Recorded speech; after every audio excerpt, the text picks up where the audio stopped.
Bom dia, pessoal, tudo bom? Vamos começar. Hoje, então, o que a gente planejou para a aula de hoje, basicamente, é mostrar o início, né, a proposta do Bohr para a estabilidade do átomo clássico, né?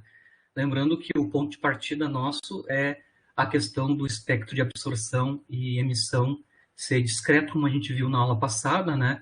O modelo do Bohr, fenomenológico, né, semiclássico, tem que dar conta, né, do espectro discreto da emissão e absorção da matéria, né, como a gente viu na aula passada. Então, eu só vou lembrar um pouquinho a questão do espectro de emissão e absorção, como é que a gente modela as raias, né, as linhas, os comprimentos de onda, associado àquelas linhas que aparecem no espectro discreto, e depois a gente vai começar a fazer análise, né, de como é que é o átomo clássico. A gente vai mostrar que ele não é estável, e o modelo do Bohr de 1913, onde ele vai, então, utilizar a hipótese de quantização para dar estabilidade e automaticamente, então, descrever a fenomenologia, né, associada aos átomos, do ponto de vista do seu espectro, né? Se acontecer alguma coisa, vocês me falem, tá? Por voz. Eu vou aqui acompanhando as transparências, certo? Então, só para lembrar, na aula passada a gente estava falando dos espectros de absorção e emissão, né? Nós mostramos, especificamente eu vou falar aqui do hidrogênio, que é o nosso tema de estudo, né? Mas a gente mostrou que os espectros, tanto de emissão quanto de absorção, não são contínuos, né? Eles são discretos, ou seja, eu observo raias, né? Claras no caso de emissão e escuras no caso da absorção, né? E também uma das características é que essas raias, né, elas constituem séries, ou seja, existem clusters, né, de raias em determinadas regiões do espectro, né, que são chamadas séries, né, e sempre há um limite dessa série, um comprimento de onda mínimo, né, associado com o fim dessa série, certo? O fim da série, o comprimento de onda mínimo, está associado aonde a série começa a se tornar, onde as linhas se condensam, né? Eu tenho o aparecimento de um conjunto muito grande de linhas se superpondo, né? E em algum momento a série termina associada a um determinado comprimento de onda mínimo para aquela série, né? Então a série pode ter um comprimento de onda máximo, que é o início da série, e um comprimento de onda mínimo, que corresponde ao finalzinho da série, onde a gente tem o acúmulo de raios. Especificamente sobre o hidrogênio, né, sobre as séries espectrais do hidrogênio, as primeiras séries, né, identificadas para o hidrogênio, né, tanto de absorção quanto de emissão, foram feitas pelo Balmer, né, em final do século XIX, né. A série de Balmer corresponde, então, às raias, né, de emissão e absorção que estão na região do espectro visível, tá? Aqui eu coloquei os 5 primeiros comprimentos de onda associados à série de Balmer. Começa com o vermelho, né, que é o primeiro comprimento de onda. Depois a gente vai até o violeta, né, e depois a gente tem um acúmulo aqui abaixo do violeta, né, a ultravioleta, onde a gente tem o finalzinho da série de Balmer, né. Isso aí foi identificado, então, no final do século XIX para o hidrogênio, né, onde na série de Balmer existem, então, comprimentos de onda associado à luz visível, né. Então a gente tem vermelho, verde, violeta e assim por diante. No início do século XX, 1906 e 1908, né, foram identificadas então mais duas faixas, né, uma no ultravioleta, né, que é a série de Lyman, certo, que está aqui, a Balmer está aqui, né, então lá no ultravioleta, né, nós temos a série de Lyman, né, aqui em cima estão os limites, né, dos comprimentos de onda em angstroms, né, para as diferentes séries, né. Então Lyman está aqui no ultravioleta. Também foi identificado em 1908, Paschen identificou outra série acima do vermelho, né? Então na região do infravermelho, certo? Então, aqui estão os comprimentos de onda. E também, posteriormente, lá nos anos 20, né, 22 e 24, 22 e 24, né, foram observadas outras séries, né, na região do infravermelho, além da de Paschen, né? Então temos a série de Brackett em 22, Fundo em 24 e também no mesmo ano de 24, a partir de 24, séries de Humphrey que estão para o lado de cá, né, à direita da série de Balmer, passando pela Paschen na região do infravermelho. Então, até os anos 20, então, se identificava completamente todas as séries, né, possíveis, né, de absorção e de emissão do hidrogênio, esse conjunto de séries, começando com Lyman, né, com os menores comprimentos de onda, passando por Balmer no visível, Paschen no infravermelho e assim por diante, né? O pessoal, quando identificou as raias, construíram então fórmulas empíricas de determinar todos esses comprimentos de onda associado a uma determinada série, né? O próprio Balmer, né, construiu uma fórmula empírica, né, de como identificar os comprimentos de onda da série que ele identificou, e inclusive que tem os comprimentos de onda associados ao visível, né? Isso foi a questão da descrição dos comprimentos de onda de todas as séries do hidrogênio, né, foram compactadas, né, foram descritas por uma fórmula semi-empírica devido ao Rydberg, tá? Ou Rydberg. Isso no início dos anos 20, tá? Então, o Rydberg e o Ritz, eles construíram uma fórmula fenomenológica onde a gente conseguisse construir todas as raias dadas a uma série, né? Todos os comprimentos de onda associada a essa série. A fórmula fenomenológica do Rydberg tem esta estrutura aqui, tá? O inverso do comprimento de onda para uma determinada raia numa série, né? Vai depender de dois números inteiros. Então, ele vai construir todas as raias das séries, todos os comprimentos de onda das séries a partir de dois números inteiros. O primeiro número inteiro é o número m, tá? O número m, o inteiro m, vai designar a série no hidrogênio. Estou falando aqui especificamente do hidrogênio agora, certo?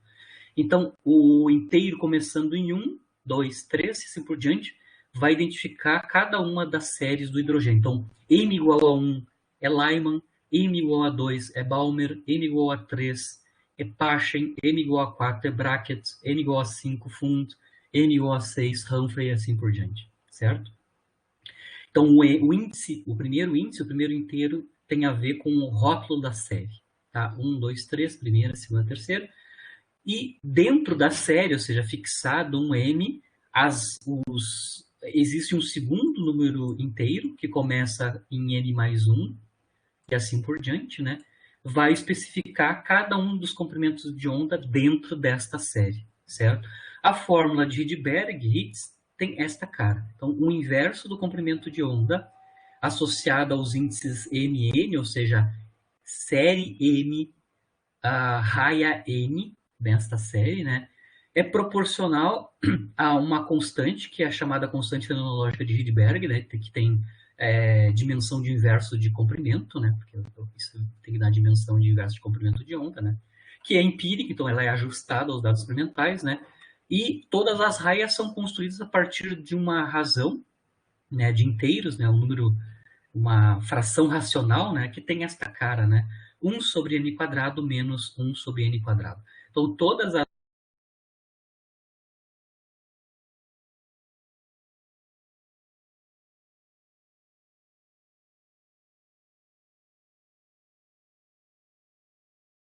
Rydberg construiu, certo?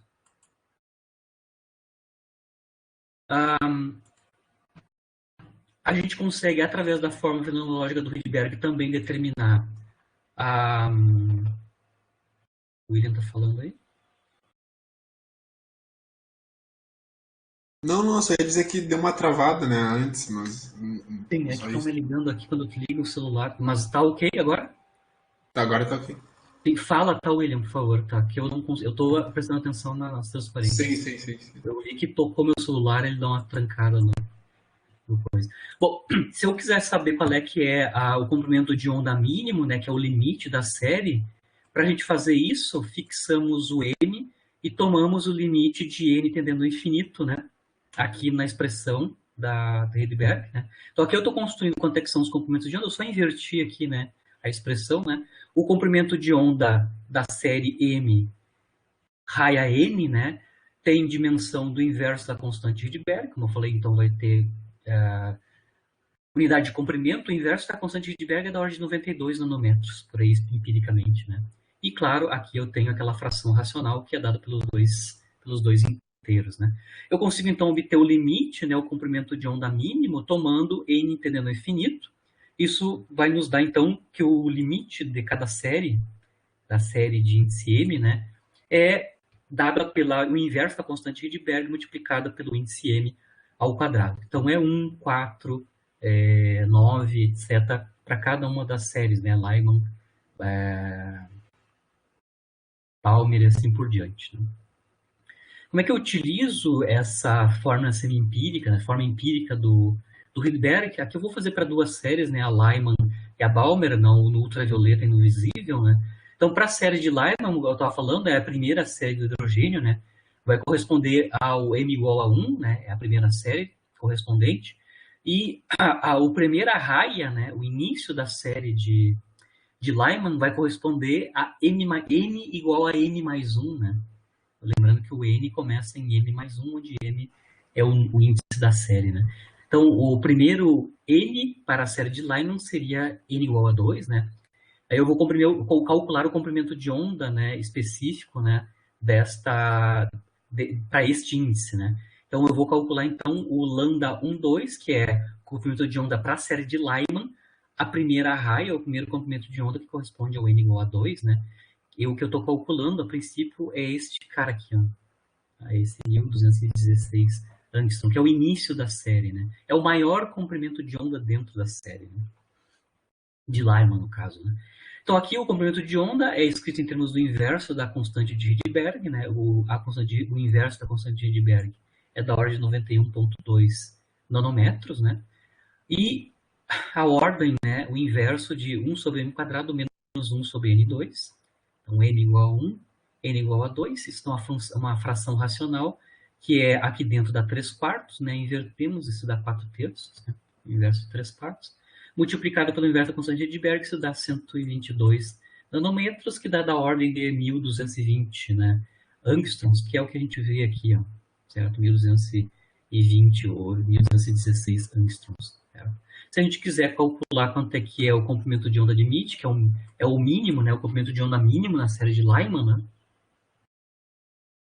Basicamente, a gente vai calcular o produto do inverso da constante de Rydberg pelo m na menos 1, onde o m, né, é 1, no caso da série de Lyman, você dá a próprio inverso da constante de Rydberg, que é 91,2 nanômetro, ou 912 angstroms, né? Aqui, ó, 912 angstroms é o limite, comprimento de onda mínimo dentro da série de Lyman. Então, todas as raias estão entre o comprimento de onda mínimo e o comprimento de onda máximo para a série de Lyman. Posso fazer o mesmo procedimento para Balmer, né? Balmer, então, é a segunda série do hidrogênio, que corresponde, então, ao índice M igual a 2, né? A primeira raia, o primeiro comprimento de onda da série de Balmer, então, vai corresponder a M mais 1, então, N igual a N mais 1, que é 3, né? Então, o lambda 2, 3 corresponde, então, ao primeiro comprimento de onda da série de Balmer. Mesmo procedimento, né? Esta fração racional que está dentro do parênteses vai dar 5 por 36 avos, né? Eu tenho 1 sobre m quadrado menos 1 sobre n ao quadrado, né?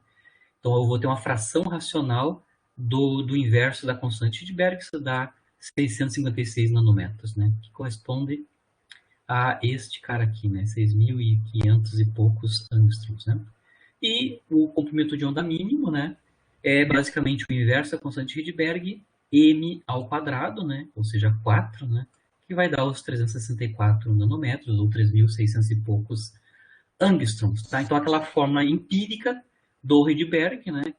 Consegue mapear todos os comprimentos de onda, né? Dentro de uma determinada série, que é identificada pelo índice, pelo inteiro M, né?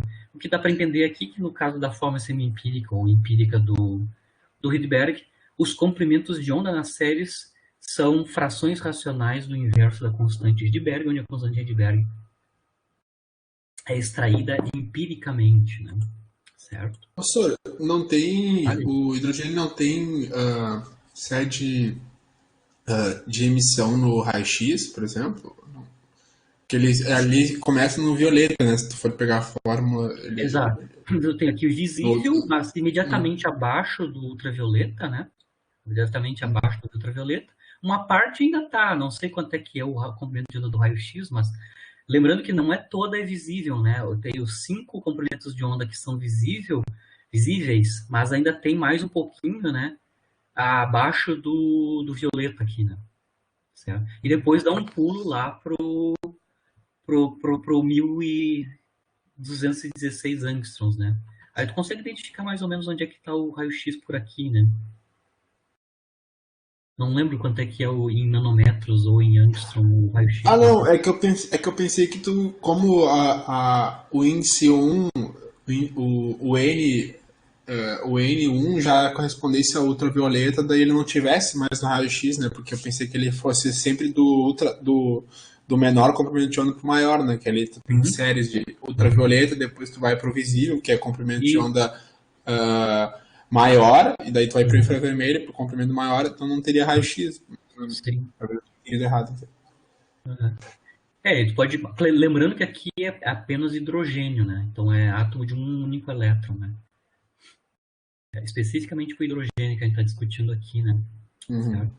Mas tu pode identificar onde estaria aqui dentro. Claro, átomos de muitos elétrons tu pode ter emissão em raio-x tranquilamente. Mas tu pode identificar onde é que está localizado aqui o espectro de raio-x dentro desses comprimentos de onda das séries, né? Do hidrogênio. Sim. Mas, a princípio, todas as raias podem ser mapeadas a partir dessa fórmula empírica do Rydberg-Higgs, né? Agora eu vou passar, então, a comparação do átomo clássico com o modelo do Bohr, de 1913, né? Só para lembrar o que é o problema, né? O átomo clássico, tá? Que é um núcleo muito bem concentrado, né? Pontual, que tem carga Z, e um elétron clássico orbitando este cara que está acelerado, né? Então, o elétron está acelerado porque ele tem uma aceleração centrípeta, porque eu tenho uma força centrípeta, que é a força colombiana atrativa, né? Esse átomo, classicamente, eletromagnetismo clássico, ele colapsa, tá? Emitindo continuamente radiação eletromagnética, que é potência de Larmor, né? Até colapsar, o que eu chamo de placas, né? Colapsar no núcleo. Então, um átomo clássico, né? Ou seja, que obedece às leis da física clássica, ele colapsaria rapidamente. Então, ele não é estável. Então, um átomo de Rutherford, né? Que é um núcleo concentrado e um elétron ou elétrons orbitando este núcleo, classicamente não se mantém. Ele emitiria radiação continuamente até colapsar, e claro que a radiação emitida está em todo o espectro, porque eu posso cobrir todas as frequências, né? Enquanto esse átomo está emitindo radiação até colapsar, né? Então, o modelo do Bohr vai ter que consertar esse problema da estabilidade do átomo clássico, né? Certo? E, automaticamente, se ele consegue dar estabilidade, ele também tem que explicar a questão do espectro discreto da emissão e de absorção, né? Então, o problema todo aqui, do ponto de vista de um modelo atômico que descreva corretamente os espectros, o problema 1 é a estabilidade do átomo clássico. Os átomos clássicos, descritos por física clássica, né? O átomo de Rutherford, descrito por física clássica, não é estável. E o Bohr vai, então, introduzir um modelo semiclássico, né, onde ele vai introduzir uma hipótese ad hoc, né, que na absorção e na emissão de radiação, e vai haver emissão ou absorção de um fóton, e automaticamente isso quantiza, né, a emissão de radiação pelos elétrons atômicos, né, certo? Antes de discutir um pouco como é que é o modelo do Bohr e mostrar para vocês que o átomo é instável, eu só vou discutir rapidamente algumas escalas de tamanho que estão associados tanto na física clássica quanto na física quântica, ou velha mecânica quântica, né? Lembrando que do ponto de vista prático, do ponto de vista fenomenológico, tem duas escalas de distância que um modelo fenomenológico teria que descrever, né? Correto para o átomo, né? Que está emitindo essa radiação que a gente mede na forma de espectro, né? Um é o tamanho atômico, né? Os tamanhos atômicos já eram conhecidos no início do século XX, por aí, né? A ordem de grandeza dos átomos, dos tamanhos atômicos era da ordem de angstroms, né? Lembrando que o próprio Einstein está associado com a questão da ideia atômica, né? Através lá do movimento browniano, né? A primeira prova empírica que o modelo atômico está correto para descrever a natureza. Além do tamanho atômico, a escala de tamanho atômico é da ordem de angstroms, né? A gente tem na forma fenomenológica de Rydberg uma quantidade que está associada com tamanho, né? Associada aos espectros, né? que é, como a gente viu ali, o 91 nanômetros, que é o inverso da constante de Rydberg. Então, do ponto de vista prático, né, tem duas escalas de tamanho conhecidas, né, tamanhos atômicos e inversos da constante de Rydberg. Essas duas quantidades, elas têm que conversar, né, com as escalas tanto clássicas quanto quânticas relativo a tamanho, né? A tamanho associado a elétrons atômicos, né? Então, no ponto de vista clássico, né, a escala de tamanho, né, ou de escala de comprimento que está associado a elétrons atômicos é o chamado raio clássico do elétron, tá? Só vou mostrar para vocês o que é a definição clássica de raio clássico do elétron, tá? O raio clássico do elétron é o seguinte, ó, tu pega a carga do elétron, tá? Carga fundamental que é E, né? Aí tu pensa essa carga fundamental E distribuída numa esfera de raio RC, né? Onde essa carga é uniformemente distribuída nessa esfera de raio C, tal que a energia potencial eletrostática associada a essa distribuição uniforme esférica de carga, onde a carga é a carga do elétron, né, seja igual à energia de repouso do elétron. Então, a definição de raio clássico do elétron é esta. É o raio de uma esfera onde eu estou distribuindo uniformemente a carga do elétron, né, tal que a energia eletrostática associada seja igual à massa de repouso, à energia de repouso do elétron, tá? Que é a menor energia, do ponto de vista relativístico, né, que um elétron pode ter, né, sua própria energia de repouso. Né? Então, aqui eu consigo obter quanto é que é esse raio, que eu estou chamando de raio RC, né? Não é o raio do elétron, tá? É qual é que seria o raio de uma distribuição de carga uniforme se a energia eletrostática fosse igual à energia de repouso do elétron. Com isso, eu consigo mostrar que o raio clássico do elétron, que vem da física clássica, né, eletrostática, né, o raio clássico do elétron pode ser escrito em termos da constante Coulomb, a carga quadrada do elétron, né, e a sua energia de repouso. Eu posso calcular numericamente no SI, né, quanto é que é o raio clássico do elétron, né, a gente tem todas as quantidades, né, o Ki quadrado é da ordem de 1,44 eletronvolts nanômetro, né, e a energia de repouso do elétron a gente calculou várias vezes na aula passada numericamente, né? É o 511 kg, 10 na 3, electrovolts, né? Então, em unidades do SI, o raio clássico do elétron é da ordem de 10 na menos 15 metros, que é da ordem de 1 femtometro, né? 10 na menos 15 metros é 1 femtometro. É uma escala de tamanho muito pequenininha,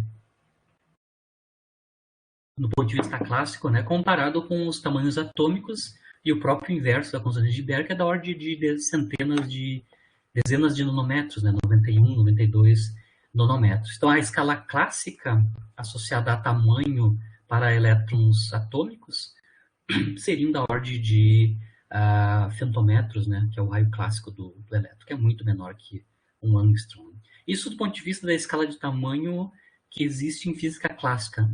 Na mecânica quântica, início do século XX, né, modelo do Einstein, do Compton, né, a gente associou nos modelos semiclássicos quânticos, né, uma escala de tamanho associada ao elétron, na verdade, qualquer partícula massiva que tenha massa de repouso diferente de zero, que não seja fóton, por exemplo, né, que é o comprimento de onda Compton, né, do elétron, né, no caso da aula passada, a gente mostrou na teoria do Compton, né, a gente mostrou lá que o deslocamento Compton tinha ordem de grandeza, uma escala de tamanho que a gente chamou de comprimento de onda Compton do elétron, que a gente até calculou quanto é que era o seu tamanho, né?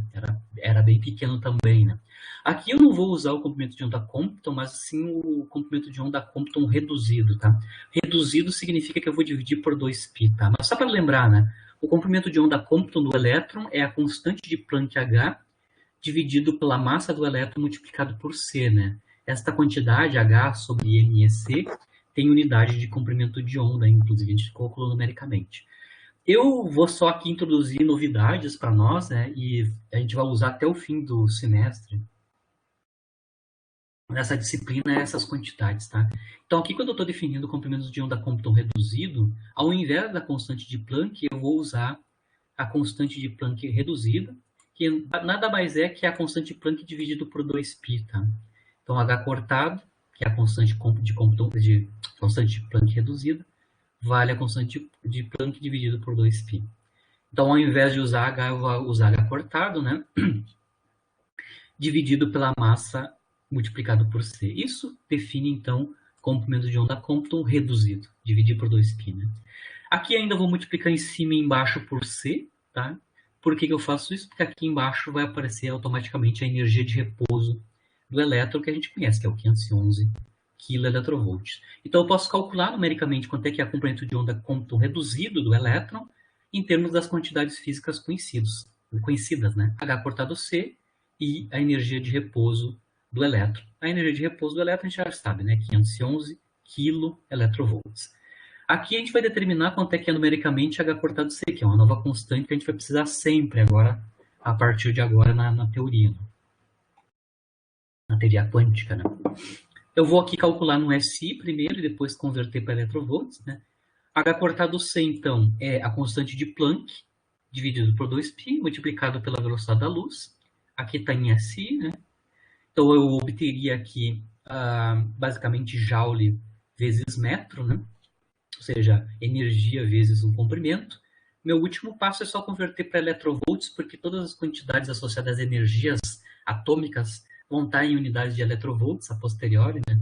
Então, eu vou só converter as energias de Joule para unidades de eletrovolt, sabendo que um eletrovolt é da ordem 1.6, 10 a menos 19 Joule. Então, o H cortado C em unidades de eletrovolts, né, é 1973 eletrovolts angstroms, se eu quiser escrever em angstroms, né? Certo? Lembrando que angstrom é 10 a menos 10 metros, tá? Então, eu vou substituir essa informação aqui e calcular quanto é que é o comprimento de onda Compton reduzido do elétron, que é a escala de comprimento numa teoria quântica, né, associada ao elétron atômico, né? Então, aqui eu já coloquei, né, o 1973 electrovolt angstrom, mas angstrom é 10 a menos 10 metros, né?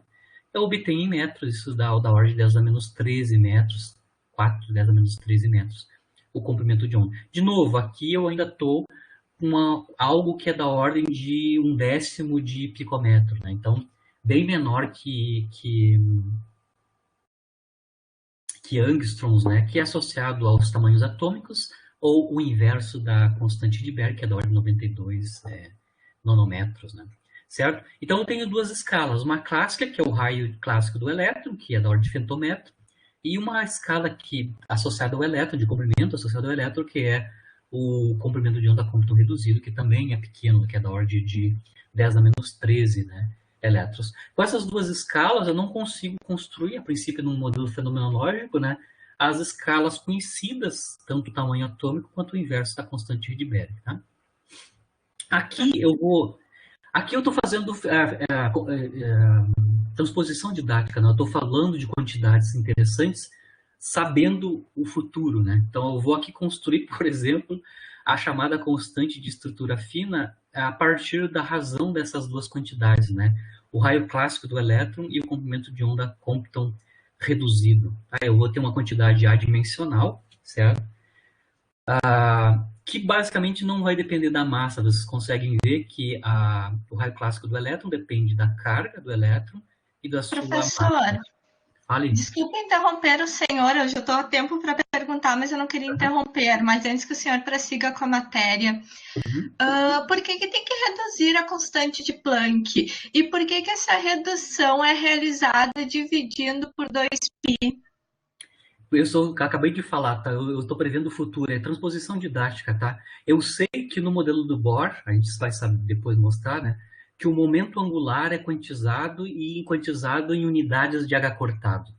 Então, as teorias quânticas, ou seja, as teorias de quantização, a partir do Bohr, vão usar como unidade para estruturar a quantização, unidades de H cortado. O H cortado vai aparecer naturalmente, por exemplo, na quantização do momento angular, tanto no modelo do Bohr quanto no modelo do Sommerfeld. Então, nos primeiros modelos atômicos quânticos, né, com teoria quântica, o H cortado vai ser a constante que vai ser utilizada nas quantizações dos movimentos angulares, por exemplo.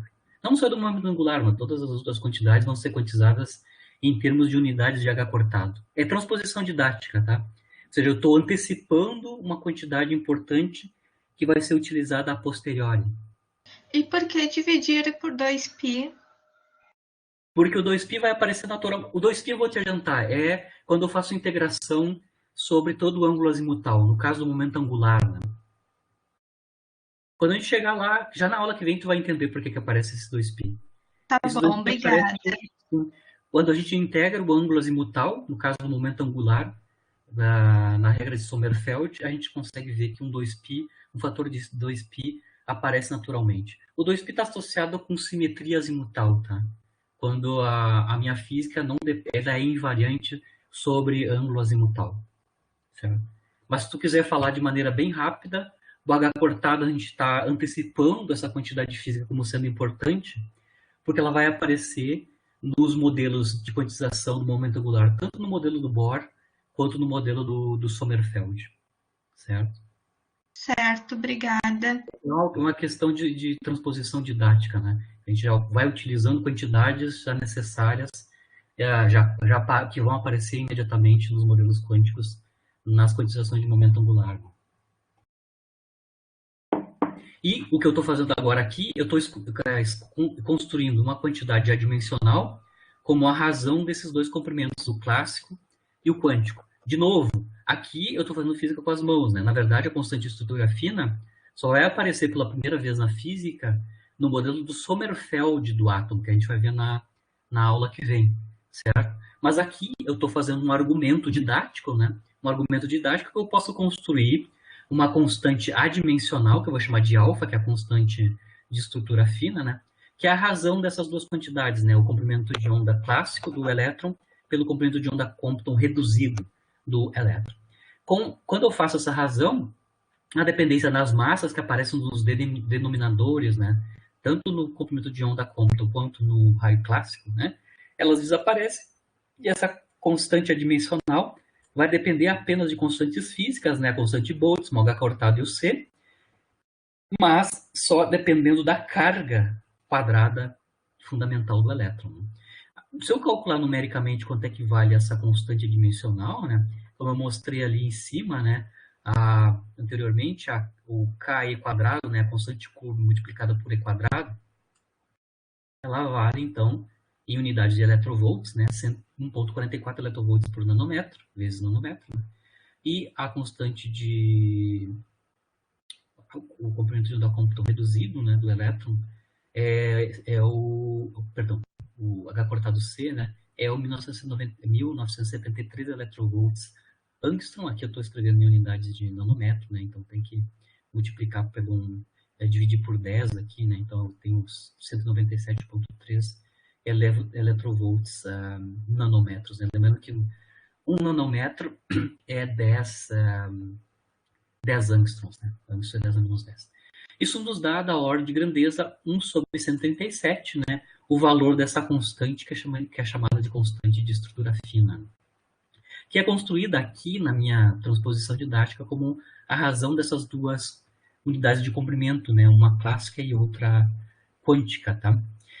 A constante de acoplamento, como eu falei, só vai aparecer no modelo do Sommerfeld, mas vocês conseguem ver que ela nos dá, é uma constante adimensional, que está associada com a intensidade da interação eletromagnética entre o elétron, né, no átomo e o núcleo, né? Lembrando que o alfa eletromagnético, né, a constante de estrutura fina, é diretamente proporcional ao E quadrado, né? Que é a carga fundamental, né? Das duas partículas interagindo colombianamente, né, atrativamente, que é a carga do próton e a carga do elétron, que também é a carga fundamental, né? Então, o E quadrado nada mais é que o produto das duas cargas fundamentais que estão interagindo eletromagneticamente, né? Só para falar um pouquinho mais fora da disciplina, né? Para as outras interações fundamentais, porque o eletromagnetismo é uma interação fundamental, né? No modelo padrão das partículas elementares, né? Quando vocês forem fazer a física do século XX-B, né? Onde vocês vão ter rudimentos de física de partículas, né? Vocês vão ver que para as outras interações fundamentais você pode construir também constantes de acoplamento adimensionais ou o equivalente às constantes de estrutura fina, onde essas constantes de acoplamento vão ser proporcionais à carga ao quadrado daquele campo de força fundamental, né? Então, esse conceito que a gente está introduzindo aqui de uma constante de acoplamento adimensional, né, que é independente do sistema de unidades, né, vai valer também para as outras interações fundamentais, tipo a interação fraca, a interação forte fundamental, e assim por diante, certo?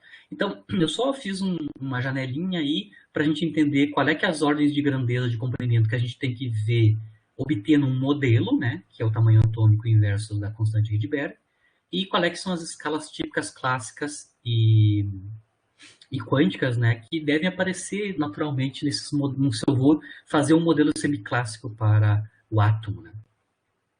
E qual é que é a constante dimensional associada com a interação eletromagnética, né? Então, o que eu vou mostrar aqui é o modelo, então, começar, né, a mostrar o modelo do Bohr, de 1913, tá? Onde ele vai construir, então, um modelo semiclássico, tá? E primeiro, então, eu vou mostrar para vocês que o modelo clássico de Rutherford do átomo é instável, tá? Ele nunca vai descrever espectro discreto, vai descrever um espectro contínuo e o colapso, né, do átomo, e como é que o Bohr estruturou, tentou retomar a estabilidade, tá? Como é que são as ideias do Bohr para construir o modelo de átomo dele? Bom, ele vai usar física semiclássica, então ele vai utilizar alguns postulados clássicos, né, hipóteses clássicas, e um postulado que é quântico, tá? Então, ele vai postular 3 coisas, tá? A interação é coulombiana atrativa usual, onde a carga do elétron é menos E e a carga do núcleo está sendo construído como sendo pontual. Eu vou fazer o caso geral aqui para qualquer núcleo, né? Seja átomos de um único elétron, tá? Então, tem um elétron orbitando em um núcleo que tem um número atômico Z, tá? Átomos de um elétron, certo? Onde a carga do núcleo, então, é Z, né? Z é o número atômico do núcleo. A interação é coulombiana atrativa, ele considera o núcleo pontual. Até aí é física clássica, tá? A hipótese, ainda em física clássica, para a órbita, ele vai assumir órbitas circulares, tá? Só tem 2 opções para órbitas fechadas em física clássica, né? A gente sabe que forças centrais, leis do inverso do quadrado da distância, só tem 2 órbitas fechadas, tá? Círculos, né, circulares e elípticas, só tem 2 fechadas. O Bohr vai usar a órbita fechada mais simples, que é circular, tá? O Sommerfeld vai usar o caso mais geral, que é a elipse, tá? Mas no modelo do Bohr, ele vai assumir classicamente que as órbitas são circulares por simplicidade, tá? Porque aí eu tenho uma força centrípeta associada e aí fica fácil de calcular todas as quantidades relevantes clássicas, né? Basicamente são esses 3 postulados, tá? Núcleo pontual, interação apenas coulombiana atrativa e órbita circular, certo? E aqui ele vai introduzir, então, a hipótese ad hoc, que é quântica, né, que tem a ver com a hipótese de quantização, que tem a ver com a emissão, né, de radiação por esses átomos, né, que estão sendo descritos por esse modelo clássico aqui dele, né. Então, a emissão e a absorção de radiação, né, a emissão vai corresponder, então, ao espectro de emissão, e a absorção vai corresponder ao que ocorre no espectro de absorção, né? Vai ocorrer, então, em conformidade com a hipótese do Einstein, né? Onde a absorção e a emissão de radiação está associada com a emissão ou absorção de um fóton. Então, a radiação eletromagnética emitida ou absorvida está sendo entendida como sendo aquela descrita pelo modelo do Einstein para a radiação, né? Onde a radiação, a energia da radiação, é quantizada em pacotes de onda, pacotes de energia, que são os fótons, e esse pacote de energia tem energia proporcional à frequência, né? Que é a ideia do fóton corpuscular do Einstein, né? Essa é a hipótese ad hoc que o Bohr vai utilizar para construir um modelo semiclássico do átomo, né? Com essas 2 hipóteses, clássica e uma quântica, ele vai ter que tentar, vai tentar descrever a realidade, a medida, né? Que ele tem que satisfazer, esse modelo dele tem que satisfazer a fórmula fenomenológica do Rydberg, né? Ou seja, descrever todos os comprimentos de onda discretos das séries, por exemplo, a série do hidrogênio, né? E todas as predições clássicas, né? Para a emissão de radiação do regime macroscópico, né? Certo? Então, tanto a fórmula Rydberg quanto as predições clássicas de emissão e absorção de radiação têm que ser descritas nesse modelo semiclássico que ele vai construir. certo? Então, aqui eu vou construir do ponto de vista clássico, né? Só lembrar para vocês do ponto de vista clássico, como é que eu obtenho duas quantidades importantes. Qual é que é o raio de órbita, né? E quanto é que é a velocidade orbital a partir da energia mecânica do sistema, ou a energia do elétron, né? Ainda no caso clássico, tá? Então, aqui eu vou especificar para o átomo de hidrogênio. Então, eu tenho um próton, onde um elétron orbita esse próton. O campo de força é central, coulombiano atrativo, né? Lembrando que a constante de Coulomb multiplicada por E² pode ser escrita em termos daquela constante de estrutura fina alfa menos do H cortado C, né? Lembrando que a massa do próton é enormemente maior que a massa do elétron, né? A ordem da massa do próton é 2.000 vezes maior que a massa do elétron. Então, se a gente for pensar em física clássica do ponto de vista... Eu tenho, então, aqui, no caso do átomo de hidrogênio, uma interação de dois corpos, né? A massa reduzida do sistema é basicamente a massa do elétron. Se vocês lembrarem, lá da física clássica, da mecânica clássica, né? A ideia de massa reduzida de um sistema, quando a gente tem um sistema de dois corpos, né? Então, basicamente, se a fonte do campo eletromagnético é uma partícula massiva, né? A massa reduzida é basicamente a massa do elétron. É a soma dos dois, a massa reduzida, né? Não, a massa reduzida é o produto das massas dividido pela soma das massas. É tipo a resistência, né, do circuito, eu me lembro, né? Então, no caso, se uma das massas, no caso a fonte do campo eletromagnético, né, muito massiva, a massa reduzida é basicamente a massa da partícula mais leve, que no caso é a do elétron. Só para revisar, tá? Por que a gente usa a questão da massa reduzida? Porque como eu tenho um sistema de dois corpos, eu teria que descrever do ponto de vista clássico duas equações de movimento, né? Uma para a fonte e outra para a carga de prova, né? A ideia da massa reduzida é que toda a dinâmica pode ser escrita como se fosse uma partícula que tem a massa reduzida e a força é a força comum no par ação e reação, que é a força coulombiana, né? Então é só para lembrar na física clássica que a massa reduzida, aqui no caso do hidrogênio, é basicamente a massa do elétron, que é a partícula mais leve do sistema de duas partículas. Certo? Beleza? Tranquilo. Uhum. Então, lembrando que a única força que tem aqui é uma força conservativa, né, central, né, que é a força coulombiana, que cai com 1 sobre r². Isso é igual à massa, né, lei de Newton, né? Se a massa do elétron vezes a aceleração do elétron, mas como o Bohr está assumindo que as órbitas são circulares, né? E eu tenho uma força que é radial, né? Porque a força central aqui é radial. Essa aceleração é uma aceleração centrípeta. Então, eu posso escrever essa aceleração centrípeta do elétron em termos da sua velocidade e do seu raio de órbita, né? V² sobre R, lá da expressão da aceleração centrípeta em termos da velocidade e do raio de órbita. Então, comparando, né, a segunda lei, sabendo que a força é a coulombiana, eu consigo escrever massa do elétron vezes V² em termos do raio de órbita, certo? Então, eu consigo mostrar que, basicamente, duas vezes a energia cinética do elétron, que é mv², pode ser escrita explicitamente em termos do raio de órbita, tá? É o inverso do raio de órbita a menos da carga ao quadrado, tá? Comparando esta expressão aqui com a expressão da força, né, coulombiana, certo? Aqui só o único passo, aqui eu sempre vou escrever o K e quadrado em termos da constante de estrutura fina, tá? Então, quando eu escrevo constante de estrutura fina, multiplicada por h² mesmo, aqui está a definição, né? Eu sempre posso escrever o K² como sendo a constante de estrutura fina, alfa, multiplicado por h². É só para ficar mais claro, porque como eu sei quanto é que vale h² e o alfa eletromagnético é simples, é só apenas 1 sobre 137, decore sempre esse número, né? Alfa é 1 sobre 137. Eu posso calcular rapidamente as quantidades em termos do alfa e do h², né? Numericamente. Mas tudo bem, eu consigo escrever então duas vezes a energia cinética como sendo inversamente proporcional ao raio de órbita e diretamente proporcional à constante de estrutura fina.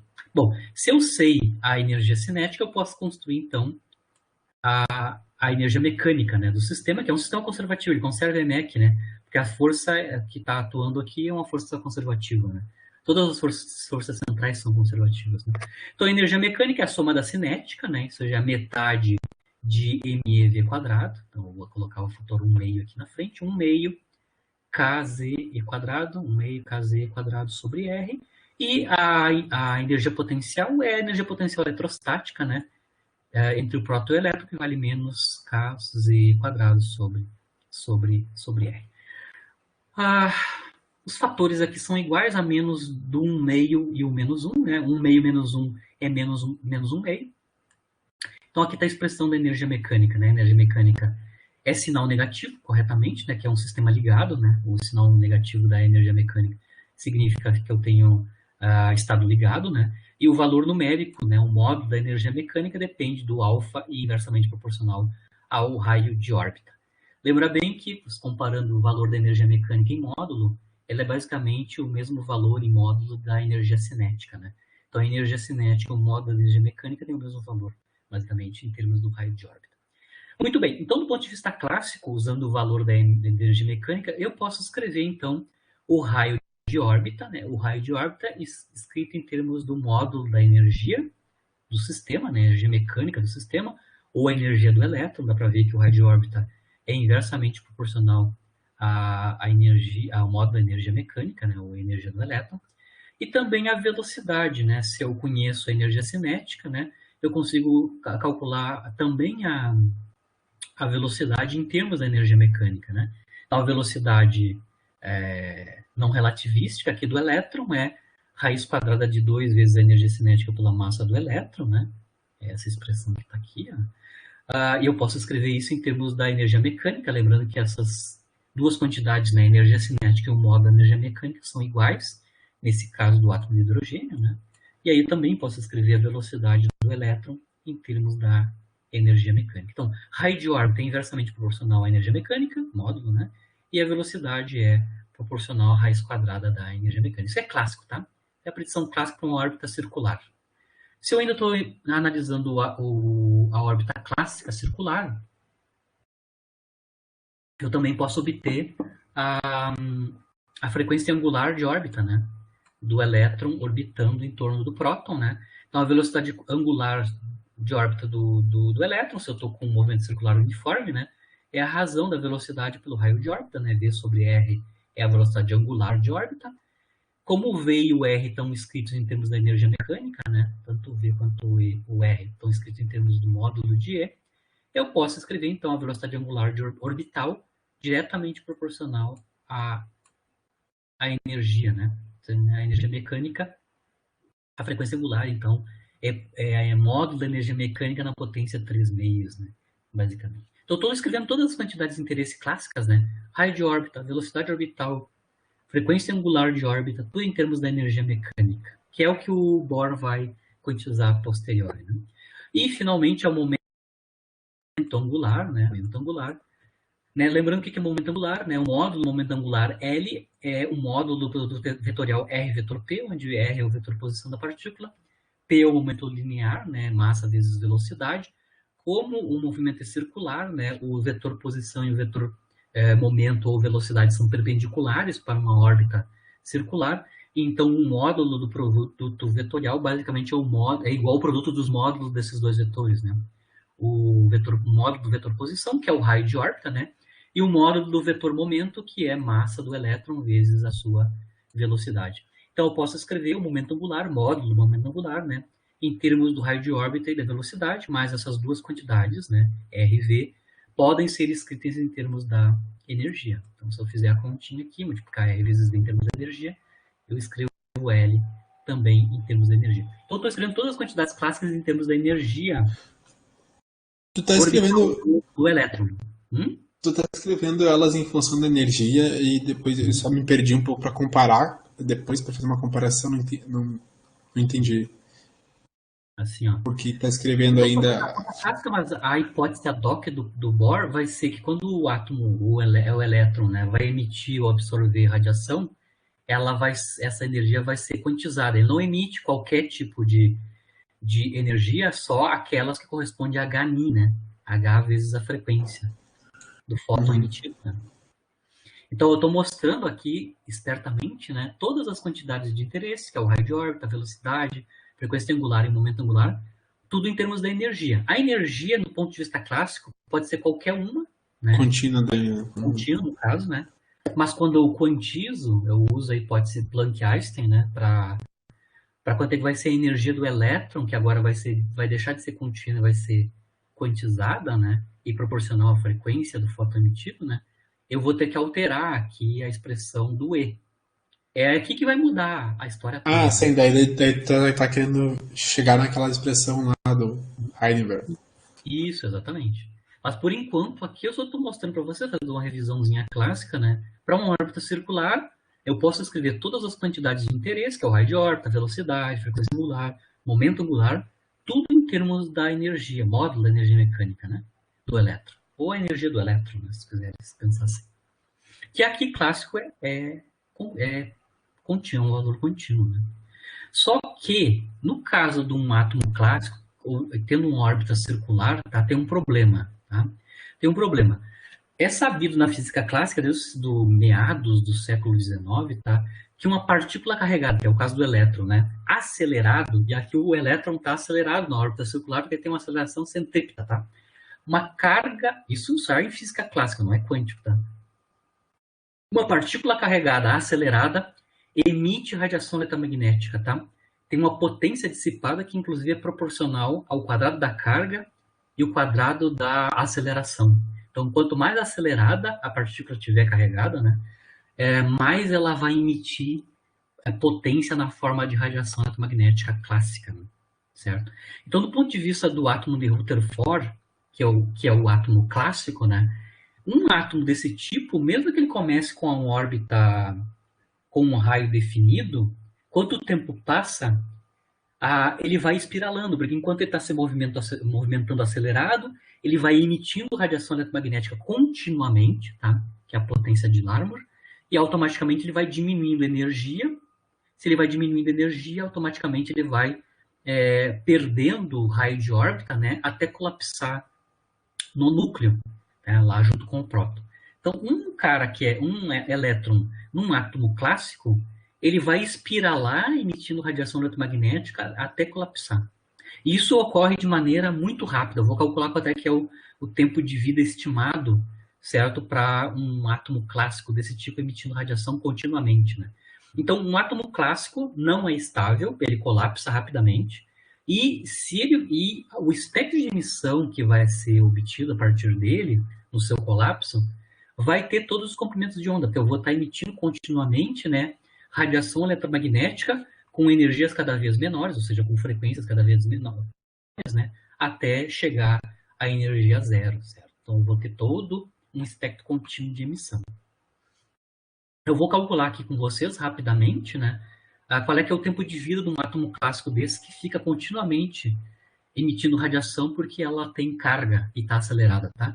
Essa ideia que partícula carregada acelerada emite radiação eletromagnética clássica, né, é devida ao Joseph Larmor, né, no final do século XIX, isso é 1897, ele demonstrou, né, que uma carga elétrica que é acelerada com aceleração módulo A, né, emite radiação eletromagnética, né? Neste artigo ele mostrou isso, tá? E ele, inclusive, calculou classicamente qual é que é a potência dissipada na forma de radiação eletromagnética, tá? Que é a famosa potência de Larmor, tá? Então, a potência de Larmor é a potência emitida por uma partícula carregada acelerada, tá? O que é potência, né? Potência, basicamente, é a taxa de variação temporal da energia da partícula acelerada, né? Que é negativa, né? Essa potência a taxa de variação é negativa, porque ela está perdendo energia, né? No caso aqui está emitindo radiação, está perdendo energia para o meio da forma de emissão de radiação, né? E o Larmor mostrou que a dependência com a carga e a aceleração é esta, né? A potência emitida é proporcional ao quadrado da carga e o quadrado do módulo da aceleração da partícula, né? No caso, então, do átomo clássico, elétron-próton aqui do hidrogênio, né, clássico, o elétron, então, é carregado e tem aceleração centrípeta, e automaticamente ela vai emitir continuamente radiação, tá? O que eu vou mostrar agora, eu vou fazer uma continha de guardanapo aqui com vocês. Eu vou calcular rapidamente qual é que é a ordem de grandeza do tempo de vida de um átomo clássico desse, tá? Quanto tempo leva para colapsar. Para fazer isso, eu vou calcular qual é que é a taxa de variação temporal do raio de órbita, tá? Lembrando, só mostrando aqui no caso clássico, a gente derivou, né? O raio de órbita clássico, né, ele é inversamente proporcional à energia, né?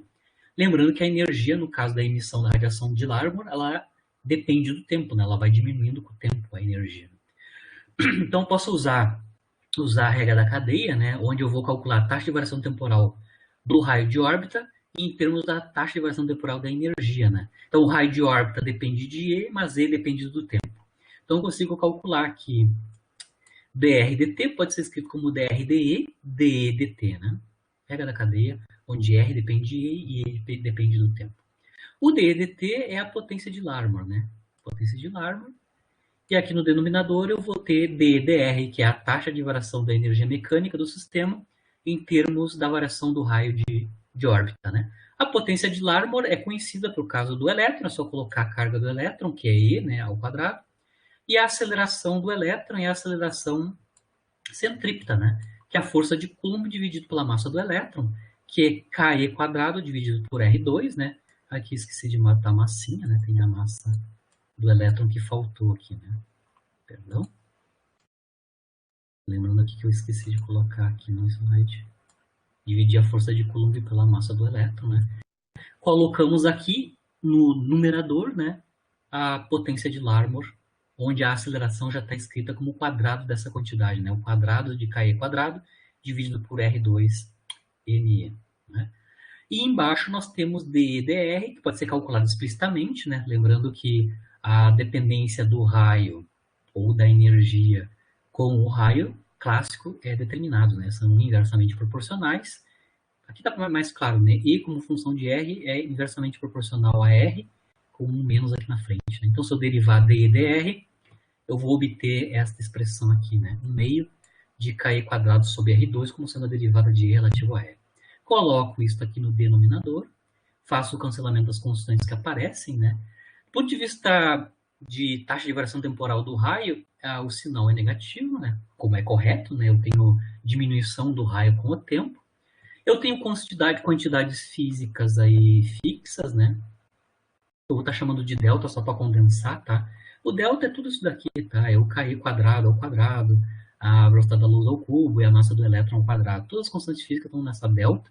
E, claro, a dependência com o raio é 1 sobre R2, tá? Então, eu tenho que a taxa de variação temporal da mudança do raio de órbita é inversamente proporcional ao raio de órbita ao quadrado, a menos uma constante, né, delta, que depende da carga e da massa do elétron, menos as constantes físicas, tá? Essa equação diferencial é uma equação diferencial de primeira ordem em R, né? Então, eu posso resolver ela por separação de variável, né? Quando eu faço a separação de variável e resolvo esta equação diferencial, eu vou obter o tempo de vida, né, correspondente para esse átomo clássico, né? Então, eu vou separar, então, tudo que é variável dependente, que é o raio, né? Raio de órbita, e tudo que é independente, que é variável independente, que é o tempo, né? Então, quando eu separo, eu tenho isso, né? Aqui eu tenho a diferencial no raio, todo mundo que depende de R passa para o lado esquerdo, que é o menos R quadrado, dividido por delta, e claro, no tempo eu não tenho nada, né? E integramos, tá? Aqui eu vou colocar os limites de integração correspondentes usando as minhas condições iniciais, tá? Eu vou supor que em tempo igual a zero, o elétron está num determinado raio finito, que eu vou chamar de R0. Então, em tempo igual a zero, o raio de órbita é um raio R0, finito. Tá? Eu posso até colocar tamanhos realísticos da ordem do raio atômico conhecido da época. Tá? E para tempo igual a tal, que é o tempo de vida, né, do meu átomo clássico, que vai espiralar e colapsar, para o tempo igual a tal, o raio de órbita vai ser zero. Então, o raio diminuiu de R0 até colapsar, ou seja, colar as placas lá com o próton, né? Ficar junto com o próton. Quando eu integro isso, do lado direito, claro, eu vou ter R ao cubo sobre 3, né? E aqui eu vou ter tal no lado direito como sendo a resposta. Com isso, então, eu consigo obter o tempo de vida do átomo clássico, escrito em termos do raio de órbita original, né? Que é o de partida, o R0 ao cubo, dividido pelo delta. Mas lembrando que o delta depende de quantidades físicas, né? Carga do elétron, massa do elétron e as constantes K e C, né? Certo? Eu ainda vou reescrever aqui para facilitar a nossa conta numérica, eu vou escrever o delta em termos do raio clássico do elétron que a gente viu um pouquinho antes ali, né? Então, eu só vou escrever, olhar lá, identificando que o raio clássico do elétron é Ke² dividido por MEc², né? Lembrando que o delta tem justamente esse tipo de comportamento, né? Eu tenho Ke² dividido por a massa do elétron, C² ao quadrado, né? Então, o raio clássico do elétron entra na expressão do delta, né? Se eu fizer isso, eu vou só reescrever, então, o tempo de vida em termos do raio de partida, que é o R0, e o raio clássico do elétron, que é o RC ao quadrado, né? Então, se eu souber quanto é que dar um chute, né, para o raio de órbita original, que é o R0, isso eu posso calcular numericamente, fazer uma estimativa numérica do tempo de vida de um átomo clássico, né? Um átomo de hidrogênio clássico que emite radiação continuamente por radiação de Larmor, né?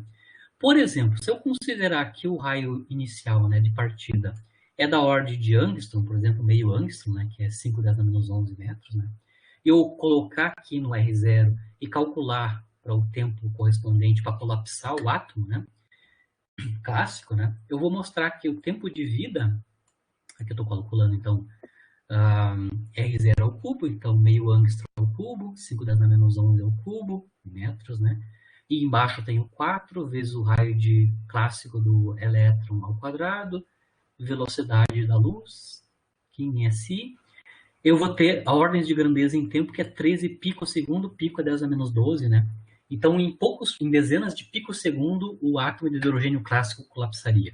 Então, ele não é estável e colapsa rapidamente. Esse é um problema de tentar descrever o átomo com um modelo clássico, né? Ele emitiria radiação continuamente até colapsar em um tempo minúsculo, que é da ordem de poucos picosegundos, né? O Bohr vai resolver esse problema, então, fazendo hipótese de quantização na emissão ou emissão de radiação, né?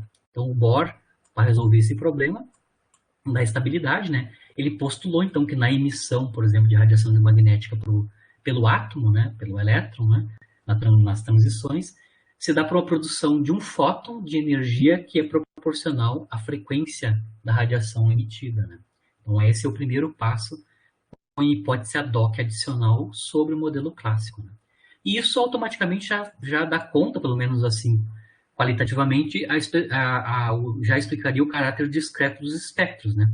Que se na emissão eu não vou emitir qualquer comprimento de onda continuamente, mas sim só fótons com comprimentos de onda definidos, né, que tem valor Hμ a sua energia, né, isso eu já troco uma emissão com um espectro contínuo para uma emissão em espectro discreto, né. Agora, claro, depois que ele faz essa hipótese, ele tem que descrever as medidas experimentais, né? Ele tem que recobrir, então, a forma da Rydberg, aquela estrutura da forma da Rydberg, né, e os tamanhos atômicos, que a gente vai ver um pouco na aula que vem. Então, eu vou continuar com vocês aqui como é que o Bohr vai descrever a realidade, né, as medidas experimentais, via a sua teoria semiclássica, né. Então, as linhas, né, os comprimentos de onda, né, nas sedes do hidrogênio, né, que são bem mapeadas com a fórmula de Rydberg, né, os comprimentos de onda lambda Mn para a série M e a raia N, né, vai ser interpretada aqui como sendo a transição do átomo, né, de um estado de uma certa energia, que é a energia En, para um estado de energia Em.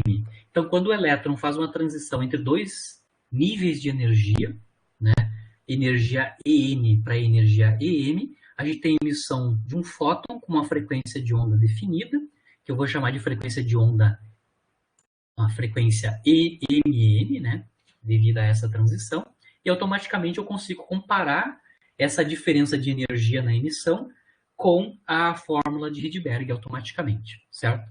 Então, no caso do modelo do Bohr, se eu tenho um fóton emitido com um determinado comprimento de onda, né, rotulado por Mn, que é uma das raias do hidrogênio, né, isso pode ser usado para calcular, então, a frequência angular, né, desse fóton emitido, né.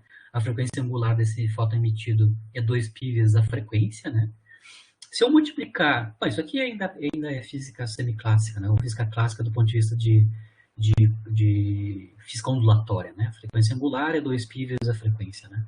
Se eu multiplicar por ambos os lados por h cortado, né? Por h cortado, eu vou ver então que h cortado ômega para esse comprimento de onda emitido, né? Vai ser 2π h cortado, né? Que eu multipliquei por h cortado dos dois lados, né? Vezes a frequência. Esta frequência eu vou escrever em termos do comprimento de onda, que é c sobre lambda, né? C sobre lambda. Então, aqui no modelo do Bohr, eu consigo escrever h cortado ômega como sendo inversamente proporcional, né, ao comprimento de onda desse fóton emitido. Lembrando que h cortado ômega é energia emitida, né? Ou seja, a diferença da energia do elétron num nível de energia N para um nível de energia M, distintos, né? Lembrando que H cortado, lembrando que H cortado é H sobre 2π, né? Então aqui eu tenho exatamente H cortado ômega é a mesma coisa que H ni, ou seja, energia, né? Certo? Então a energia aqui desse fóton emitido nada mais é que a diferença de energia desses dois níveis, né? Desses dois estados de energia N e M. O passo final aqui do Bohr é lembrar que na fórmula empírica na fórmula empírica de Rydberg, né? O inverso do comprimento de onda é a constante de Rydberg fenomenológica multiplicado pelaquela fração racional, né? Só para lembrar, me permitam voltar um pouquinho aqui. O inverso de comprimento de onda, tá aqui, né? O inverso de comprimento de onda, 1 sobre lambda mn no Rydberg, é a constante de Rydberg multiplicado por 1 sobre n quadrado menos 1 sobre n2. Então, o que o Bohr fez foi colocar ali no lugar de 1 sobre lambda mn a expressão empírica do Rydberg. Aqui, certo? E automaticamente isso tem a ver com a diferença de energia dos estados N e E. Se tu comparar, depois que tu substituiu, claro, 1 sobre lambda como sendo R, 1 sobre M2 menos 1 sobre N quadrado, tu comparar os dois termos, o Bohr entende, né, comparando este lado da equação com o lado esquerdo, escrito em termos dos índices M e N, né, ele consegue entender que o nível de energia de índice N, tá, tem este comportamento aqui, claro, né? Vai depender com 1 sobre o número quântico ao quadrado, ou 1 sobre N ao quadrado, aquele número inteiro, N ao quadrado. A constante no numerador vai ser o 2πh cortado C, 2πh cortado C, que é o que está multiplicando 1 sobre lambda, né? Nessa expressão dele, né? E a constante de Rydberg, claro, né? Então, quando eu introduzo aqui 1 sobre lambda em termos da constante de Rydberg dos índices, ele consegue ver claramente que os níveis de energia têm que ter esta cara para obedecer a estrutura da fórmula empírica de Rydberg, tá? Então, ele está comparando os níveis de energia associado com a emissão desse fóton com o comprimento de onda ou frequência definida, Mn, e ele automaticamente entende qual é a estrutura dos níveis de energia, né? São negativos, tá? Tem que ser estados ligados, né? A constante de normalização aqui em cima são constantes físicas, onde uma delas é a constante empírica de Rydberg, né? E a dependência com o número quântico ou com o índice inteiro, né? N é inverso de N ao quadrado, certo? Então, aqui ele já consegue uma expressão para quantização das energias do elétron nas suas órbitas, que agora não vão ser mais contínuas, mas vão ser quantizadas, porque as suas energias vão ser quantizadas, ou seja, só existem em números proporcionais a 2πh cortado CR, né? E variam com 1 sobre n ao quadrado com n inteiro, né? Então, o fato da energia ser quantizada automaticamente vai quantizar as suas órbitas, né? Lembrando que a energia e os raios de órbita são conectados ali no caso clássico, né? Se a energia é quantizada, automaticamente todas as quantidades clássicas vão ser quantizadas também. Velocidade, energia, momento angular e velocidade angular, né? Mas a estrutura dos níveis de energia ele obtém usando aquela hipótese ad hoc, né? Que o fóton emitido é igual à diferença de energia entre dois níveis N e M, certo? Esse número quântico, esse índice inteiro N que está aqui, que vai admitir números 1, 2, 3, assim por diante, né? É chamado, é um exemplo, né, de chamado número quântico, seja, é número quântico porque eu estou usando ele para quantizar uma quantidade física, no caso aqui é a energia dos elétrons orbitais, né? Esse N aqui é chamado, na literatura na nossa transposição didática, de número quântico principal, tá? Depois, quando a gente for fazer outros modelos atômicos mais sofisticados, que é o caso do Sommerfeld, né, a gente vai introduzir outros números quânticos, ou seja, outros números inteiros que vão quantizar certas quantidades físicas de interesse. No caso aqui, só tem um inteiro, que é o N, né, que vai definir os níveis de energia para o elétron orbital no átomo de hidrogênio. Bom, mas aqui, por enquanto, ele está conectando, a estrutura de níveis está ok, tá? É inversamente proporcional ao N quadrado, ou seja, o inverso do número quântico principal. A normalização é proporcional, a menos do H cortado C, é proporcional à constante de Berg, né? Mas agora ele vai tentar escrever, né, a constante de Berg, que é uma constante empírica. Ele poderia só usar a constante empírica aqui, explicitamente, e obter todos os níveis de energia, né? Mas ele vai tentar escrever a constante de Berg em termos de constantes físicas neste modelo semiclássico dele. Então eu vou pedir licença a vocês para mostrar como o Bohr identificou a constante empírica de Rydberg com constantes que aparecem nesse modelo semiclássico dele. Para fazer isso, ele vai introduzir um postulado, ou um conjunto de postulados, tá? Que tem a ver com o limite clássico dessa teoria quântica dele. Tá? Aqui só está uma figura que está mostrando, né, uma figura mostrando como é que a gente entende, como é que o Bohr entende tanto a emissão quanto a absorção de radiação. Aqui está, na primeira figura, está a emissão de radiação, né? Então, se eu passo o elétron para um estado de energia EI para um nível de energia EF, certo? Eu tenho emissão, então, de um fóton com uma energia bem definida, que é igual à diferença dessas duas energias, né, de transição. E, claro, essa diferença de energia, essa energia definida do fóton, está associada com uma frequência específica, né? Frequência Ni, no nosso caso aqui, né? Aqui a questão da emissão, né? Então eu posso aumentar a energia do elétron absorvendo radiação, né? Então se eu absorver uma radiação ou um fóton de frequência Ni, eu posso transitar para uma energia mais alta, né? Mas a energia mais alta que eu vou transitar vai ser tal que vai ser a adição da energia original com a energia desse fóton absorvido. Então aqui a absorção e emissão de radiação é, aqui no modelo do Bohr, emissão e absorção de fóton que tem uma frequência e uma energia muito bem definida, né? Como eu estava falando para vocês, para o Bohr identificar a constante de Berg empírica com as quantidades que vão aparecer no modelo dele, ele vai precisar de algo a mais, postulados a mais, que é o famoso princípio de correspondência de Bohr. O que é o princípio de correspondência de Bohr? Lembrando que, em princípio, o postulado são hipóteses docs, né? São afirmações não provadas, né? Que o Bohr vai usar para construir o modelo semiclássico dele, né? O que é o princípio de correspondência do Bohr qualitativamente, né? Se a mecânica quântica é a teoria subjacente para explicar o átomo, que é o fenômeno físico que ele está analisando, né? Ela tem que se reduzir, essa mecânica quântica tem que se reduzir, né, à física clássica, onde esta seja a descrição adequada.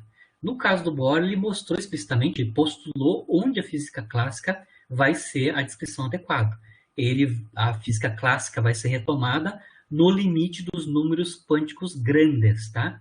No caso aqui do modelo específico do átomo de hidrogênio, o único número quântico aparecendo aqui é o número quântico principal.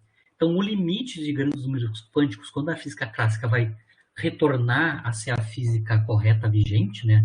Vai ser o limite clássico da teoria quântica, vai ser quando o N, o número quântico principal, for grande, né? Ou for para infinito. E esse é o ponto de partida que o Bohr vai usar para conectar a constante de Berg com as constantes físicas do modelo dele. Princípio da correspondência. A física quântica tem que retomar o correspondente clássico no limite de grandes números quânticos, né? No caso ali é o N, né? O único número quântico que a gente tem, por enquanto, é o número quântico principal, N. Certo? Então aqui o que o Bohr vai fazer? Ele vai comparar as frequências da radiação, né? As frequências angulares da radiação no modelo quântico dele, semiclássico, e o que a física clássica prediz quanto à frequência da radiação emitida no limite clássico, né?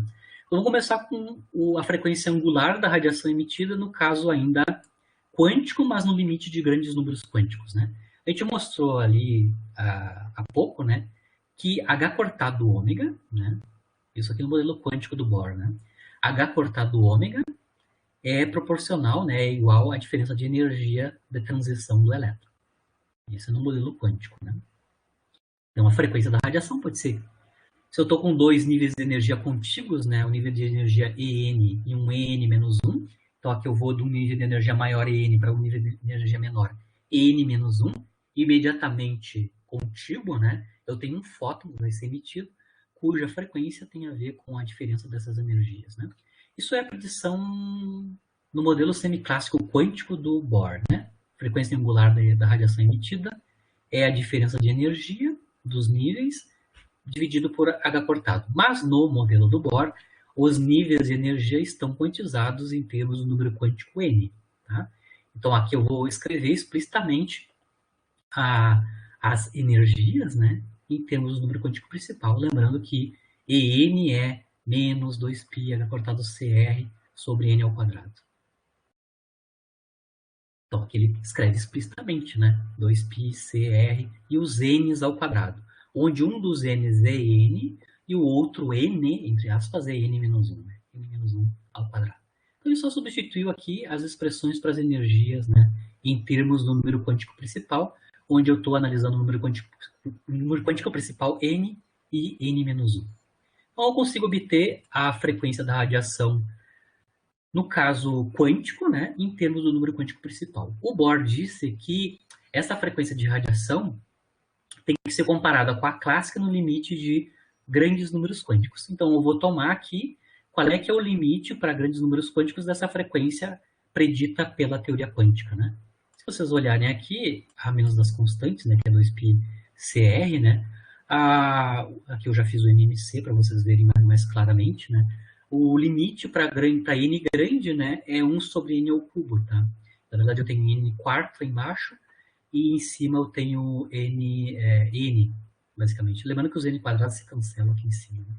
Então, no limite de grandes números quânticos, a frequência predita na teoria quântica tem esse comportamento, né? Se eu estou transitando de um nível EN para o EN-1, contíguos, né? 2πc, constante de Berg, dividido por N ao cubo. Essa é a predição da frequência quântica, né? No modelo quântico. Agora, a gente já sabia como é que é a frequência angular orbital do elétron no caso clássico, né? A gente calculou explicitamente em termos da energia mecânica, né? Ela depende, então, da potência cúbica do modo da energia mecânica. Mas, no caso aqui do Bohr, a energia mecânica, ou a energia do elétron, é quantizada, né? Então, meu passo final aqui é escrever a frequência angular de movimento do elétron clássico, né? Em termos da energia mecânica já quantizada, né? Ou seja, eu pego a expressão do Bohr para... Lembra que nos casos contínuos, para N muito grande, tá? Os níveis de energia estão muito próximos um do outro, tá? Se vocês compararem, né, as diferenças entre um nível e o outro, quando o N é muito grande, as energias estão quase coladas uma na outra, né? Elas são... Quase a gente não distingue, né, as raias, ou seja, os níveis de energia um do outro. Então, tanto faz colocar EN quanto EN mais 1, eu vou colocar aqui, então, o E para o índice N, né? Então, a dependência é com 1 sobre N, lembrando que as energias dependem com o inverso do número quântico principal, 1 sobre N. Então, o módulo cúbico da energia vai nos dar uma dependência aqui da frequência angular clássica do elétron, né, como sendo 1 sobre N ao cubo também. Então, a frequência angular do fóton emitido, no caso quântico, cai com 1 sobre N ao cubo no limite de números quânticos grandes, né? E a frequência angular clássica, né, quando eu coloco aqui, substituo a expressão da energia como sendo quantizada, né, no modelo do Bohr, também tem dependência 1 sobre N ao cubo.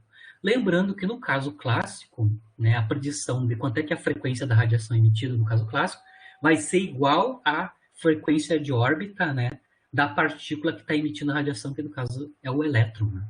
Então esse ômega E que a gente acabou de calcular aqui também vai ser a frequência de radiação emitida no caso clássico. É igual à frequência de órbita, né, na órbita circular do elétron. O Bohr vai usar esse princípio da correspondência, que é um postulado dele, né, onde no limite de grandes números quânticos, os resultados clássicos e quânticos têm que convergir, né? A expressão quântica, no caso aqui da frequência, né, tem que convergir para a predição clássica, né, no limite de n grande, né, que é o número quântico principal indo ao infinito. Se eu comparar, então, essas duas quantidades, né, que é o esperado pelo princípio da correspondência do Bohr, né, ele espera que, no caso do limite dos números quânticos grandes, o caso clássico vai ser retomado, né, ele vai utilizar essa igualdade das duas frequências, o modelo quântico no limite de n infinito, e o caso clássico, para obter a constante de Rydberg. A dependência em 1 sobre n, que é 1 sobre n ao cubo, é igual, tanto no quântico quanto no clássico, no limite de n grande, né? Então, o que sobra na igualdade é as quantidades físicas, né, onde uma delas é a constante de Rydberg. Então, se tu comparares esta frequência, que é a quântica, no limite de n infinito, e a frequência da radiação clássica, que também depende da constante de Rydberg, ele consegue escrever, então, a constante de Rydberg em termos de constantes físicas, né? Massa do elétron, o H cortado C, a constante eletromagnética, né? A constante de estrutura fina, a carga, né, do núcleo, né? Ou seja, em termos de quantidades físicas, tá? Aqui só para compactar, o Bohr consegue escrever, usando, claro, o princípio da correspondência, que é um postulado, né, a constante empírica de Rydberg. No caso dele, usando o postulado da correspondência, né, ele consegue escrever a constante de Rydberg em termos de quantidades físicas conhecidas, que é a carga do núcleo, a constante de estrutura fina ao quadrado, né, e a constante de comprimento de onda Compton reduzido do elétron, que a gente viu anteriormente. Quando a gente faz a substituição dessas quantidades físicas aqui, em termos de quantidades que a gente já definiu antes, né, que é o alfa e o lambda cortado, né, lambda e cortado, certo? No caso específico do átomo de hidrogênio, que é o que a gente está analisando, né, ele consegue calcular, então, a constante de Rydberg para o espectro do hidrogênio, que é o que está na forma semi-empírica do Rydberg, né? Ela vai ser, então, para Z igual a 1, que é o caso do hidrogênio, né? Basicamente, alfa quadrado dividido por 4π, comprimento de onda reduzido do elétron, né? Lembrando que o alfa eletromagnético é 1 sobre 137, aqui é o quadrado, né? E 4π lambda E, comprimento de onda cômputo do elétron reduzido, em unidades de metro, é isso, né? 3,86, 10 na menos 13 metros. Isso vai dar a constante de Rydberg, agora calculada no modelo do Bohr, usando o princípio de correspondência, né? 1,098, 10 na menos 7 metros. Que é muito parecido, né? Corretamente comparado com a expressão semi-empírica, que é ajustada dos espectros de emissão e absorção do hidrogênio.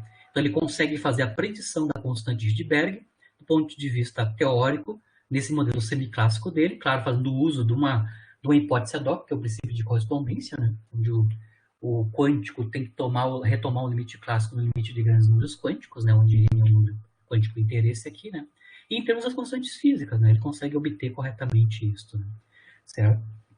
E, além disso, já naquela época, né, o modelo de Bohr prediz, como vocês veem aqui, né, que a constante de Rydberg, se eu ver o espectro de emissão e absorção de outros elementos que não o hidrogênio, ou seja, para elementos mais pesados, por exemplo, o hélio ionizado, né? O hélio tem Z igual a 2, tem 2 prótons, né? Ionizado, ou seja, quando eu arranco um dos elétrons do hélio, a gente pela predição do Bohr, o espectro do hélio, por exemplo, deveria ser muito parecido com o espectro do hidrogênio, a menos de um fator Z ao quadrado. Então, uma predição, além do Bohr, predizer quanto é que é a constante de Rydberg, no caso correto, no caso do hidrogênio em termos de constantes físicas, ele consegue predizer também quanto é que seria o espectro de outros átomos, né, ionizados, né? Lembrando que o modelo do Bohr só funciona para átomos de um único elétron, tá? No caso imediato, seria o hélio, que tem Z igual a 2, e com um único elétron, então ele é um íon de hélio, né? Se vocês, a predição do modelo do Bohr para o espectro de emissão e absorção do hélio ionizado seria muito parecido com as raízes espectrais do hidrogênio, a menos de um fator z ao quadrado, que no caso do hélio seria 2 ao quadrado, 4. Então, a predição do Bohr, né, em 1913, para o espectro de emissão do hélio, seria igualzinho do hidrogênio, a menos de um shift, né, de fator 2, que está associado com... Perdão, fator 4, né, que é z ao quadrado. A z quadrado que está associado com um deslocamento, né, das raias do hélio comparado com o hidrogênio. E isso já era verificado experimentalmente, né? No início da década de 10, do século 20, né? Em 1910, os astrônomos, né, já observavam linhas, né, de espectros de certas estrelas, né, que eram atribuídas ao hidrogênio, mas só que elas estavam deslocadas, né? Deslocadas, e eles não sabiam por que ocorria esse deslocamento, né? Era exatamente os mesmos comprimentos de onda, mas todos fitados por um fator, né? No modelo do Bohr, isso é facilmente predito, né? Esse shift, né? Esse deslocamento nas raias associado ao hidrogênio está associado a outros elementos mais pesados, né? Por exemplo, o hélio, né? Então, o Bohr já interpretou esse resultado do início do século XX como sendo presença de hélio nessas estrelas, e onde, no modelo dele, o espectro pode ser obtido a partir do hidrogênio pelo apenas um deslocamento, porque a constante de Rydberg, no caso dele, né, é proporcional ao número atômico ao quadrado do elemento, né, químico associado. Claro, para átomos de um único elétron. Agora que o Bohr determinou quanto é que é a constante de Rydberg em termos de constantes fundamentais, a gente consegue agora, ele consegue escrever os níveis de energia só em termos de constantes universais, constantes físicas universais, né? Então, ele substitui, então, a constante de Rydberg em termos da constante de acoplamento eletromagnética, né? Tá aqui, ó. O R, então, é Z quadrado, alfa 2, 4π, comprimento de onda reduzido do elétron. Então, substituindo isso aqui na expressão dos níveis de energia, a gente tem a expressão final dos níveis de energia quantizados, né? Onde N é o número quântico principal, e explicitamente escrito em termos de quantidades físicas, que são a energia de repouso do elétron, que é o 511 kV, né? O número atômico do elemento, do átomo de um único elétron, né? E a constante de estrutura fina ao quadrado. Todos os níveis são construídos... Na verdade, se vocês olharem aqui, os níveis de energia são proporcionais, né? São proporcionais à energia de repouso do elétron. Tá? Se tu multiplicar a energia de repouso do elétron por Z quadrado alfa 2, né? Tu consegue ver qual é que é a unidade numérica dos níveis de energia. Se eu pegar essa expressão e calcular para N igual a 1 e para o átomo de hidrogênio, onde o Z é igual a 1, né, a gente vai obter, então, o que a gente chama de a energia do estado fundamental do hidrogênio, que é o menor nível de energia, né? O menor nível de energia é quando N é igual a 1, né? Certo? Numericamente, então, isso é alfa ao quadrado, a energia de repouso do elétron dividido por 2, né? O alfa ao quadrado é 1 sobre 37 ao quadrado, e a energia de repouso é 511 keV, né? Lembrando que quilo é 10 na 3, né? Isso a gente consegue obter, que a energia fundamental do elétron no átomo de hidrogênio no modelo do Bohr tem esta ordem de grandeza, né? 13,6 eletronvolts. Esse é o valor numérico no modelo do Bohr para o menor nível de energia, o estado fundamental, né? Não excitado, no elétron no átomo de hidrogênio. 13,6 eletronvolts. O nível de energia, os níveis de energia, então, são dezenas de eletronvolts, tá? Comparado com a energia de repouso do elétron, que é da ordem de keVs, né? O fato de eu ter níveis de energia da ordem de eletronvolts tem a ver com a proporcionalidade dos níveis de energia com o quadrado da constante de acoplamento, onde a constante de acoplamento, ou a constante de estrutura fina, é da ordem de 1 centésimo, né? 1 sobre 137, né? Então, eu passo de keVs para eletronvolt devido à presença da constante de acoplamento ao quadrado aqui, que dá a ordem de grandeza da interação eletromagnética entre o próton e o elétron, né? E aí, os espectros de emissão e absorção são facilmente explicados, né? Por que eu tenho raias específicas formando séries e só determinados comprimentos de onda nessas séries aparecem, né? Eu vou mostrar aqui para vocês do ponto de vista gráfico, né? Fica fácil de entender. Só vou aumentar um pouquinho a minha figura.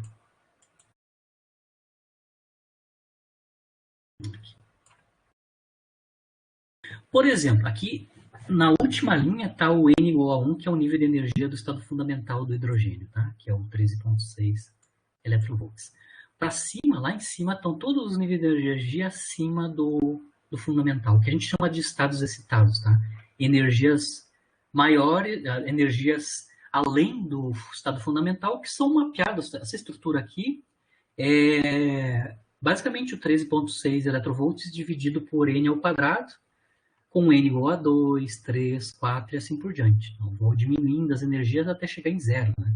No limite de N tendendo ao infinito, eu obtenho E igual a zero, que é o limite do estado ligado para a força coulombiana atrativa, né?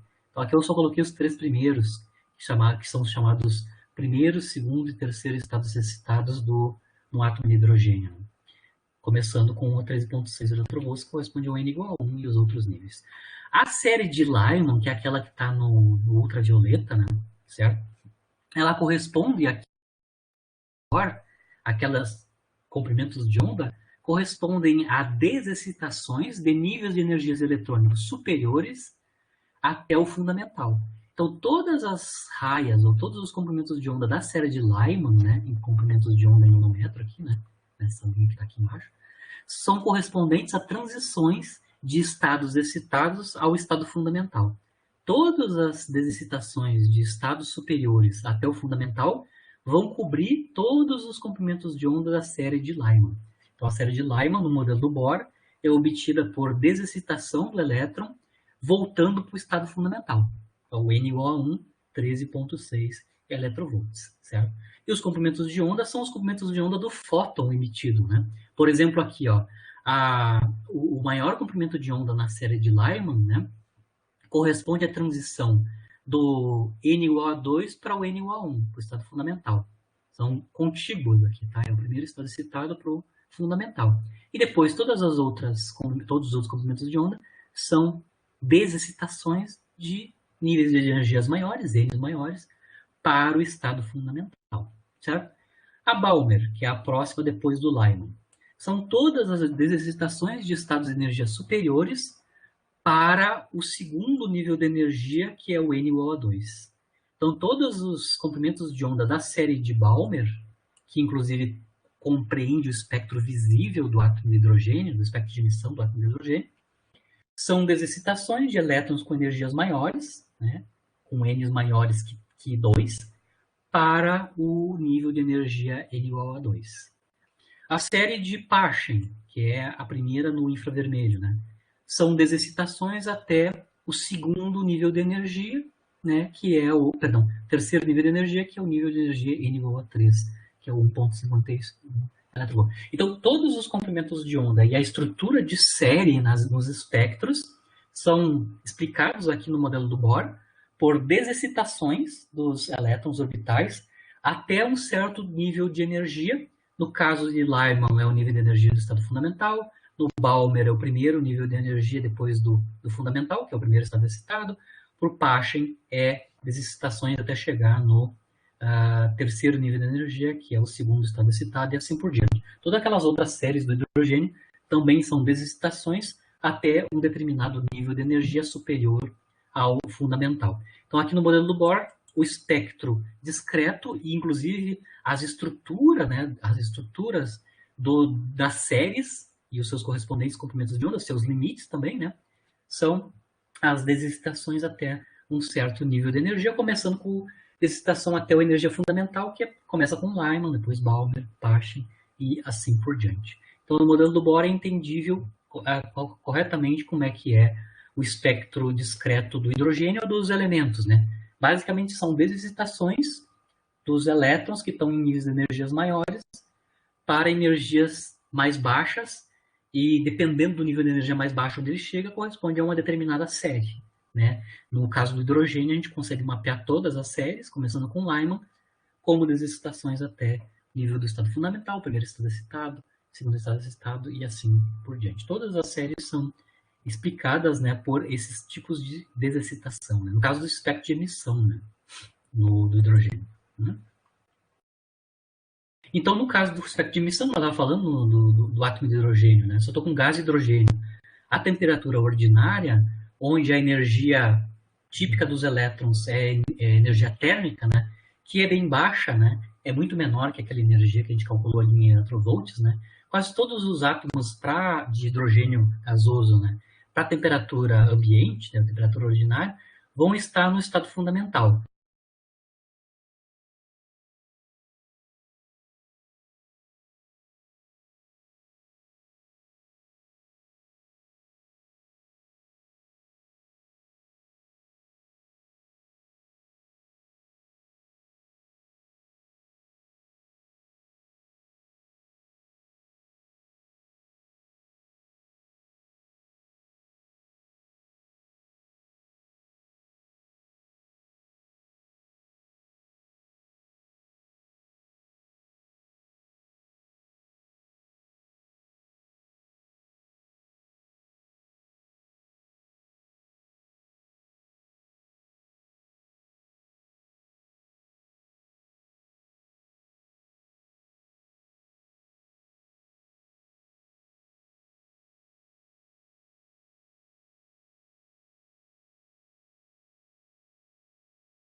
Perdão, o pessoal caiu um pouquinho toda vez que, como eu estou usando a internet do celular, toda vez que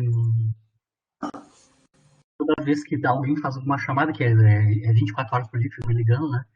Fica travando aqui a minha. Então, estão ouvindo? Sim. Ok.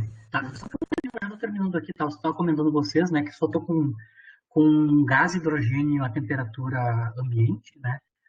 Todo mundo tá, todos os átomos estão no estado fundamental, né? Então, eu posso excitar esse gás passando, em geral, a gente pode aquecer ou pode passar uma corrente elétrica por esse gás. Com isso, eu dou energia para esses elétrons, né? Então eles vão para estados de energia maior e depois se desexcitam, tá? Então, o espectro de emissão do hidrogênio, quando eu ionizo ele, passando, por exemplo, uma corrente elétrica num gás à temperatura ordinária, eu excito eles e quando eles desexcitam, eles vão formar, né, todos aqueles comprimentos de onda associados a essas séries conhecidas, né? No modelo do Bohr, os comprimentos de onda emitidos estão associados com os diferentes tipos de desexcitações, né, de estados de energia maior para estado fundamental, primeiro estado excitado e assim por diante. Assim por diante no espectro de emissão do hidrogênio, que está aqui, no caso, a minha figura para o espectro de emissão, aqui nessa figura preta, né? Todos os comprimentos de onda da comprimento de onda visível no espectro de emissão do hidrogênio são mapeados na teoria do Bohr corretamente, né? Inclusive, o Bohr predisse as séries, né? Lembrando que em 1913, se vocês lembrarem no início da aula, as séries de Funda, Humphreys e as outras além do Paschen, foram posteriores ao modelo do Bohr. Então, o modelo do Bohr foi capaz de prever a existência de outras séries que vêm das desexcitações dos átomos para energias um pouquinho maiores que o fundamental, por exemplo, terceira, quarto estado excitado, né? Ele predisse antes da medida experimental daquelas séries, né? Que eu mostrei para vocês antes, as outras séries na região do infravermelho. E no caso da absorção, é um pouquinho diferente, né? No caso do espectro de absorção, quando tem gás a temperatura ordinária, a gente lembra, todo mundo está no estado fundamental, quando eu passo radiação eletromagnética, esse é o espectro de absorção, né?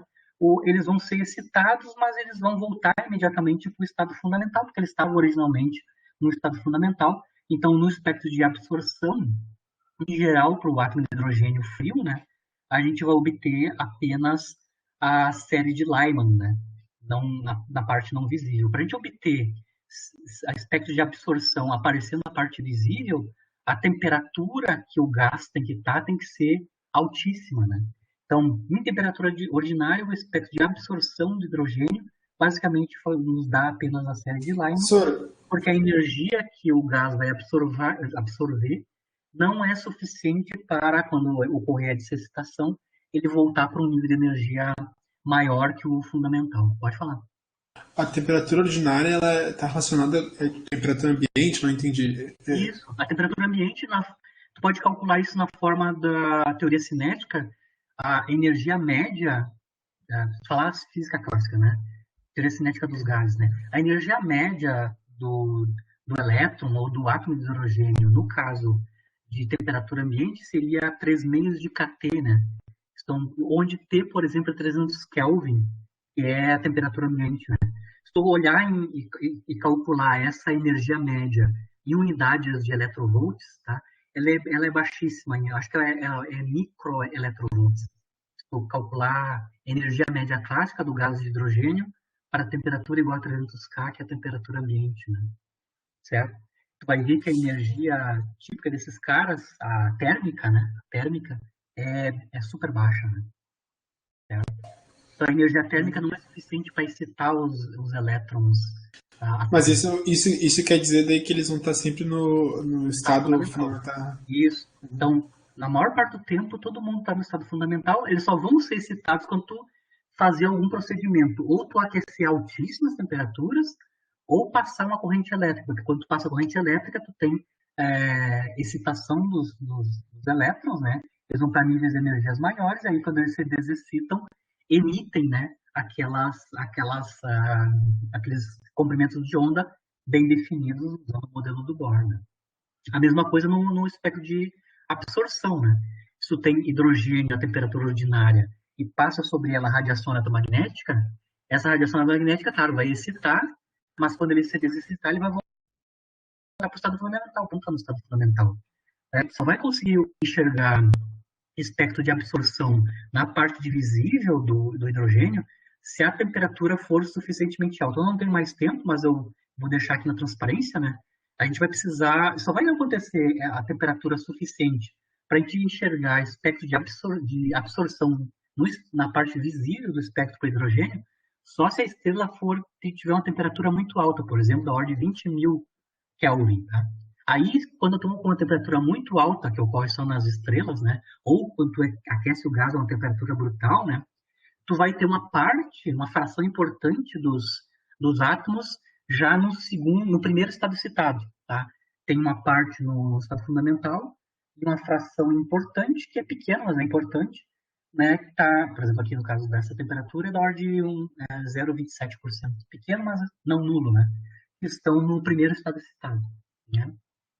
Então, no caso da absorção, né, eu só vou conseguir ver as raias aqui na parte do visível, o comprimento de onda visível, se a temperatura do gás de hidrogênio for alta, né, quando eu faço a absorção da radiação incidente sobre ele.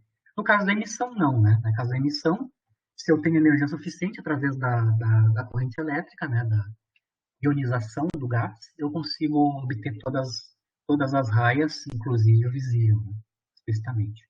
Só que eu só estou falando para vocês que no caso de temperatura ordinária, a energia média típica é bem abaixo da energia dos estados do elétron no átomo de hidrogênio. Pode calcular isso numericamente, né? 3 meios de kT, né? Que é a energia típica térmica, né? De translação desses átomos, né? Se não é suficiente para excitar eles, né? Tá certo? Certo. Tudo bem? Então, aqui eu encerro parte, não é tudo do átomo de Bohr, né? Eu só mostrei como é que o Bohr explicou o espectro discreto, como é que ele obteve os níveis de energia quantizados, como é que ele escreveu a constante de Rydberg em termos de constantes fundamentais na sua teoria. Lembrando que ele tem que lançar mão de um postulado a mais, que é o princípio de correspondência, né? Que a teoria quântica tem que retomar a predição clássica no limite de grandes números quânticos. Isso é um postulado, tá? É uma hipótese que o Bohr vai usar para obter as quantidades. E além, claro, da quantização da energia do elétron nas suas transições, tanto na emissão quanto na absorção de radiação. O que a gente vai tratar na aula que vem é justamente o cálculo do raio, que a gente não viu aqui, né? Quais é que são os raios permitidos para um átomo modelado pelo modelo do Bohr, que são os raios de Bohr, ou proporcionais aos raios de Bohr, né? E depois a gente vai ver as limitações do modelo do Bohr, né? Eu vou enunciar já algumas rapidamente, que é o modelo do Bohr só funciona, por exemplo, ele só funciona para átomos de um único elétron, né? E para órbitas circulares, né? Então, também ele vai predizer momento angular errado para o átomo de hidrogênio no estado fundamental. Né? No caso do Bohr, o momento angular do átomo de hidrogênio no estado fundamental é cortado, uma vez ele é cortado, né? Proporcional é cortado. enquanto do ponto de vista experimental, o momento angular do átomo de hidrogênio no estado fundamental é zero. Tá? Não tem momento angular orbital no estado fundamental. Então, tem uma série de problemas fundamentais no modelo do Bohr, que a gente vai analisar na aula que vem, e a extensão, né, ou modificação do modelo do Bohr foi feita por Sommerfeld, né, posteriormente, lá nos anos 16, por aí, 1916, né, ou seja, só 3 anos depois do modelo do Bohr, de 1913, né, o Sommerfeld vai estender o modelo do Bohr, permitindo que as órbitas sejam elípticas, que é o caso mais geral, né? E com isso ele introduz um novo número quântico. Então, ao invés de ter um número quântico principal, o n, eu vou ter 2 números quânticos que correspondem à quantização de 2 quantidades, né? Um é o momento angular e o outro é a parte azimutal, que também vai ser quantizada no caso da órbita elíptica. E com isso ele consegue explicar também a estrutura fina do espectro, que no modelo do Bohr não pode ser explicado, certo? Então, na aula que vem, a gente vai analisar a questão dos raios de Bohr, né? Quais é que são os raios atômicos possíveis no modelo do Bohr. Vamos ver as limitações do modelo do Bohr e as críticas vão ser encaminhadas a partir do modelo do Sommerfeld no final da aula que vem, certo? Aí eu fico à disposição de vocês para dúvidas, tá? Dúvidas, questionamentos, se tem algum comentário. Mas com isso, na aula de hoje eu encerro. A gente só resumiu claramente como é que o modelo do Bohr é construído. E, de novo, é um modelo semiclássico, né? Tem clássico uma parte e um postulado quântico, ou ADOC, né? Que é a questão as energias são quantizadas para as órbitas eletrônicas. Né? Eu ia perguntar sobre isso, sobre esse postulado. Esse postulado ele é feito só para tu poder igualar aquelas 2 frequências angulares, né? Senão tu não poderia igualar, tu teria que... Certo ou não? Como é que é a história? O postulado ele é feito... A correspondência ele é feito para tu poder igualar aquelas 2 frequências angulares, ou não? Tu poderia igualar sem postular. O princípio da correspondência é para poder obter a constante de Rydberg em termos de quantidades físicas no modelo do Bohr. Isso sim. Só vai conseguir fazer isso através do princípio da correspondência. Mas o que eu estava falando do postulado ADOC do Bohr é a questão da quantização dos níveis de energia do elétron, né? Tá. Aqui, ó, tá, então, a emissão e a absorção de radiação, que é o postulado ADOC que ele vai fazer por fora, né? Do clássico, né? Que é a emissão e a absorção só não é contínua, ele só ocorre por emissão e absorção de um fóton com uma determinada frequência. Né? Com isso, automaticamente, ele já constrói o espectro discreto, né? O espectro de emissão daquele átomo. Né? Essa é a hipótese ADOC que o Bohr usa aqui, além da física clássica natural, né? Colombiana. Né? Aqui. E lembra, quando um elétron está num desses estados de energia, o átomo é estável, certo? Ele não transita mais, a não ser que ele seja excitado ou ele se desexcite, né? Então, um elétron que está no estado fundamental, no modelo do Bohr, não sai dali, ou seja, não colapsa, como mostrei antes, em picosegundos, no caso clássico, né? Ele se mantém naquela órbita estável, a menos que ocorra uma transição. Tá? Então, cada nível de energia corresponde a uma órbita circular estável, que é diferente do caso clássico, né? As órbitas não são estáveis em nenhum momento, né? No caso do átomo clássico. Ele vai estar continuamente emitindo radiação e em picosegundos ele colapsa, né? Emitindo toda a sua energia na forma de radiação eletromagnética com todos os comprimentos de onda possível, né? Certo? Mas isso é um postulado, né? Isso aqui está dizendo que é assim, né? Para um determinado nível aquele nível de energia permitido, dado a quantização, ele fica ali a menos que mexam com ele, né? Absorvendo ou emitindo radiação. Mas a órbita em si é estável, né? Eu pensei que ele tivesse feito esse postulado para conseguir explicar o espectro, né?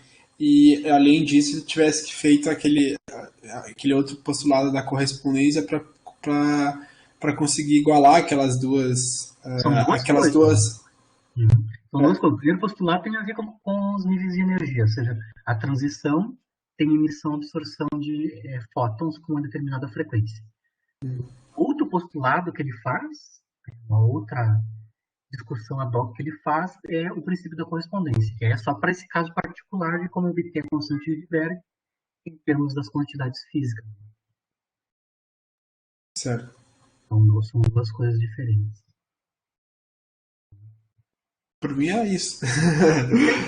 Então, na aula que vem a gente vai ver as limitações, tá? Ver os Heidegger, ver as limitações mais óbvias, assim, do modelo do Bohr, comparado com o experimental que existia da época, né? E também a extensão do modelo do Bohr através do Sommerfeld, né? Onde ele vai introduzir um número quântico a mais, porque o espectro fino do átomo de hidrogênio já era conhecido. Além dessas raias principais, que são a série de Paschen, Balmer, etc., os experimentais eram capazes de ter resolução suficiente para comprimento de onda, onde você via estrutura fina além das raias principais. Essa estrutura fina no modelo do Bohr não tem como obter, porque ele é construído justamente para obter a forma de Rydberg, né? Os comprimentos de onda mapeados através da forma de Rydberg, que são as raias principais. A estrutura fina não é obtida. O Sommerfeld vai tentar construir um modelo de extensão do Bohr como um objetivo principal, que é a descrição da estrutura fina do espectro de emissão do hidrogênio. Certo? Então, na terça-feira, continuamos. Bohr e Sommerfeld. Tranquilo? Bom fim de para quem vai. É terça. Até mais. Até mais. Bom final de semana aí. Tchau, tchau. Bom fim de.